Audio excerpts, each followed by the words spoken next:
ป่าดีน้ำขึ้นอีกแล้วโคกสว่างวันทับดอยสะอาดคำเตยน้ำขึ้นนี่แหละเต็มเลยน้ำท่วมแล้วน้ำท่วมนาแล้วพี่น้องเอ้ยมาหับว่าสินค้าของเขาเกือบสิไปบ่ได้นี่ไปจอดรถอยู่ฝั่งพุ่นเนาะเจ้าแก่วงเพชรเจ้าของคนดังเล่นคลิปอันอกหักย้อนรถเก้าน่าเป็นมาช่วงป่าให้นี่พอลากไปเลยลากไปเลยเนาะอันป่าก็ได้พอแก่ไปเลยพี่น้องเอ้ยฝากกดไลค์กดแชร์เด้อพี่น้องเด้อเดี๋ยวลง YouTube ทาง2 บาท4 ให้นี่แหละมารับซื้อป่านะเพื่อนแต่เช้าเนาะแต่ยังบ่ทันแจ้งเช้านี่ป่าถ้าแก่ใหญ่เพิ่นไปส่งให้ส่งฮอดรถพุ่นละเพิ่นบอกว่าโอ้บ่ต้องถือดอกเจ้าค่อยถือว่ะป่าว่ะให้เจ้าถ่ายคลิปเด้อว่ะ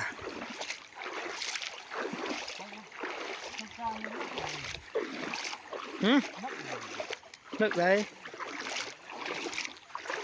ใส่เหือก็ได้ช่วงนี้ตอนนี้ขึ้นมานี่นะโอ้น้ำบ่ได้น้อยได้โผ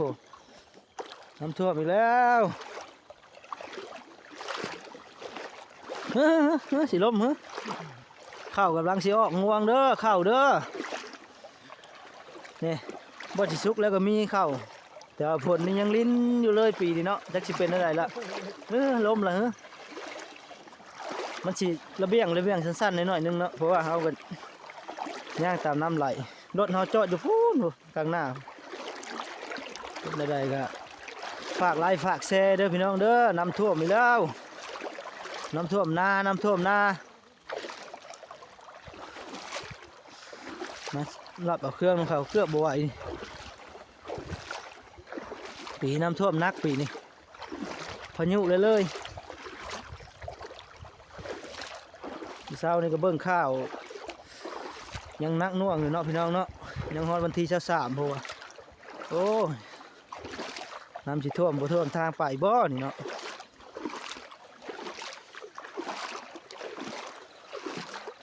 โอ้ตัวลึกกุบกับแต่นี่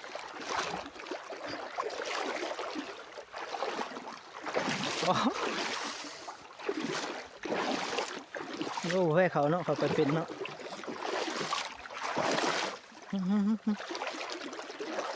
มาจับหาหัวเนาะเพื่อมันสิบรรเทาได้หน่อยนึง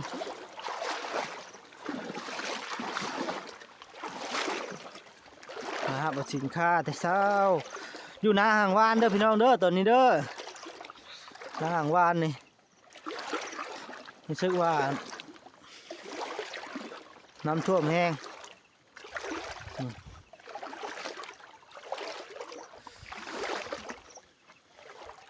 จนเลี้ยวเบือนผู้ซอยเลยตอนนี้เนาะ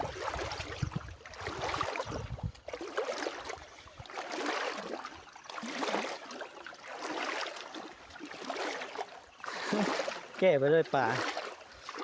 ามีตุ่มงามป่าเลยชื่อน้องเจ้าเนาะ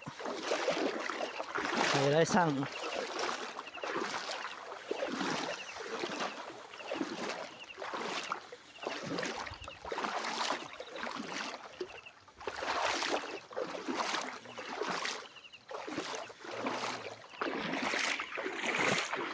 ทำมาเพิ่งพร้อมกัน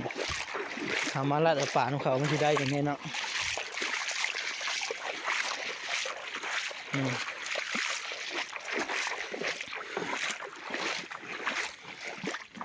ใช้รถอีแตนมาลัดออกป่าเต็มรถแล้วป่ามันตะแกวงเป็นกระท้อนเครื่องอยู่มีหอยโป้นี่เด้อนี่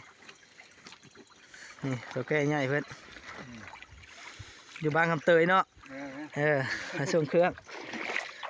องน้ำท่วมเรามาส่งช่วยก่อนวะ